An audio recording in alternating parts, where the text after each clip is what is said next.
Yo, what's up everyone? Welcome back to another video. In today's video we're going to be covering a new topic. What if Goku and Vegeta were siblings? Without further delay, let's cover the scenario. First we gotta set up a little bit of background to the scenario. The firstborn would be Vegeta like in canon. The next child that'll be born is Goku. Goku's power level is pretty weak, like really weak. King Vegeta decides to send him off to Earth. And then King Vegeta has another kid a few years later. This kid was Tarble. Tarble was sent away just like Goku. Frieza would eventually destroy the planet just like in normal. Just like in canon, Goku would be found and raised by Grandpa Gohan. And just like Tarble, Goku would have a pure heart. So Goku never hit his head and he remembers the Saiyans, but he doesn't care about them since he was sent away. And Dragon Ball goes exactly the same. Goku's not any stronger since he's a high class Saiyan. Well, he's still weak, but he's not any stronger than he was when he first got on Earth. So Dragon Ball goes exactly the same, all the way up into the reunion at Kame house. Goku and them have a good time at Kame's house. No Raditz, no anything. Now, what I said earlier, I said Goku remembers the Saiyans but doesn't care about them, so he knows he's an alien, but he doesn't tell anybody. Well, he did tell Bulma and the others, but not everybody knows, like Piccolo. One day while Goku's training outside, a strange power is felt on the lookout. Goku and the others all fly up to the lookout to see what this power is, and they see a little bald green dude. He announces himself as Garlic Jr. Garlic Jr. goes into full power and begins to fight the Z Fighters. The Z Fighters are getting really pushed back since Garlic Jr. is way stronger than anyone there until Piccolo shows up. Piccolo and Goku alone are enough to push Garlic Jr. back until he shows more and more of his power. Garlic Jr. would knock Piccolo and Goku off the lookout, and Garlic Jr. would go down to follow them. As Piccolo and Goku are fighting Garlic Jr., Kami telepathically talks to Piccolo and Goku, telling them that they can use the Mafuba to seal him away. Goku tells him that he doesn't have a jar, and Kami says there's no need to worry.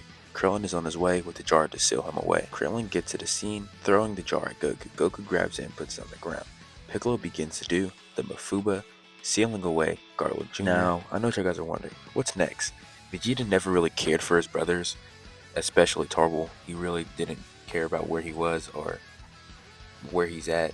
He just does his own thing. So let's take a step back from Goku's story and let's move on to Vegeta. Vegeta, Raditz, and Nappa are still doing missions for Frieza, but they're slowly building up a rebellion against him. Vegeta found a planet far away from Frieza's rule that he and the other Saiyans are using as a makeshift base. They are thinking of ways they can use this planet to help them. Nappa and Raditz steal ships from Frieza, taking out the trackers in them so Frieza cannot track them anymore, officially starting the rebellion against the Frieza force. Raditz asks Vegeta, "Can we ask your brothers for help?" Vegeta scoffs, "We're not asking those two weaklings for help, and plus if we really need them, we will go get them when the time calls for it."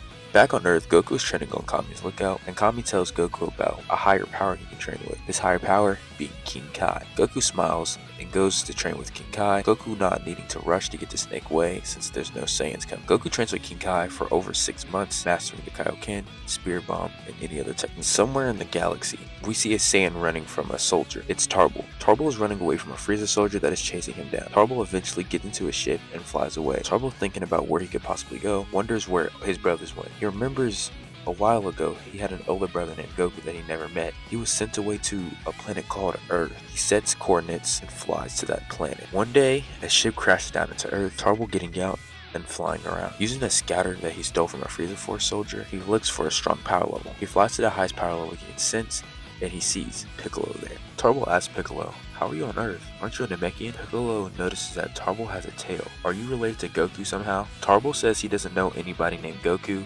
but he's looking for his brother. His name is Kakarot. Piccolo tells him that he knows where somebody with the tail lives. He can take him there. Piccolo, noticing that this guy's not really a threat, plus he's too weak and his ki is pretty pure, and Piccolo takes him to Mount Bowser. Now Piccolo's not completely good, but he's more like an anti-hero. He's not totally a good guy yet, but he's not a villain. He's far from a villain anymore. Goku's sensing two powers coming their way, one of them being Piccolo. Goku steps outside. Once Tarble and Piccolo fly down, Goku notices this dude has a tail. This dude kind of looks like him a little bit. Tarble introduces himself to Goku.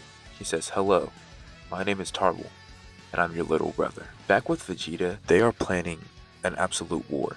They have a whole lot of men, and some of them are familiar faces. Vegeta recruited Bojack's crew, the Crusher Corps, which is not the Crusher Corps since Cooler doesn't exist, and some other fodder. Vegeta slowly starts taking over Frieza's planets, which pisses Frieza severely off. He's losing ground to the Saiyans. Now, he's going on a mass Saiyan genocide. He's looking for every Saiyan to kill.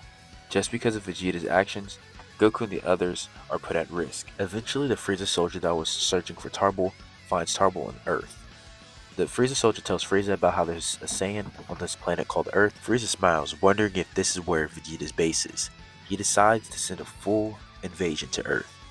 Frieza going himself, and he also brings the Ginyu Force with him. Some of Vegeta's scouts realize Frieza is invading a galaxy that houses a weird planet with intelligent life on it. Vegeta deciding to go check this out, realizing that Frieza is going to a planet called Earth. Vegeta thinks, where has he heard this name Earth before? He thinks, and then it comes to him. This is the planet that his brother, Kakarot, was sent.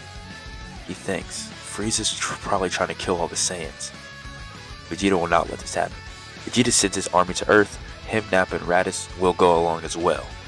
Finally, to take out Frieza. One day as Goku and Tarble are training, Tarble's been on Earth for around a year or two, and Goku and Tarble have bonded. They are really close now.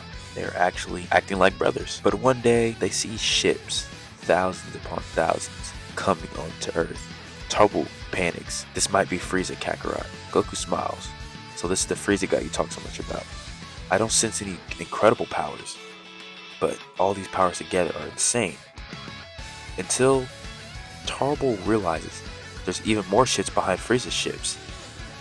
Who could this be? Eventually, a full-scale war happens on Earth. The Z fighters, sensing all this fighting, decide to fly up and to engage in battle as well. During the fight, Goku's taken on a Frieza soldier and he's pretty weak, until he sees somebody dash past him with long hair and a tail. Goku wonders, could this be another Saiyan? Goku flies towards the person, and the person stops. He turns around. Are you Kakarot? Goku smiles. Yeah, I'm Kakarot. Who are you? Raditz smiles. So you're Vegeta's brother. Your power. It's insane. I thought you were weak. As they're talking, Raccoon dashes into Goku's chest, knocking him away. Raditz starts taking on Raccoon, but Raccoon is beating Nappa pretty badly until Goku bursts into Kaioken, one-shotting Raccoon. Jeice and Bert are seeing this, rocket towards Goku, but Goku goes into Kaioken times 10, one-shotting them as well. Goku powers up even more, taking out rest of the Ginyu Force and some other fodder Frieza soldier. While this is happening, Vegeta take on Zarbon, Dodoria, and Kui, and defeats them pretty easily. Vegeta takes down rest of the fodder. Now the only person that's left is Frieza himself.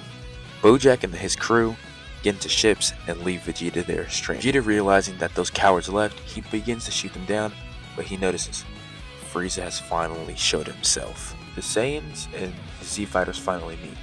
It's a weird interaction until Frieza shows up.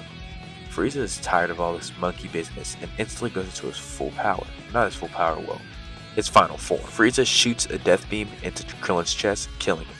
Then he grabs Tarble, knocking him up into the air and then exploding him right then and there. Goku, seeing this, is in utter shock. Goku starts to shake. His eyes begin to morph. His hair begins to flow. But that's not the only one that's having a strange reaction to this. Gohan, his power begins to rise. His eyes change as well, and they both scream out in pain.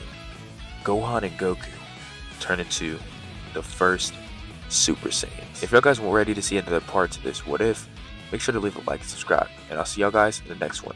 Peace out.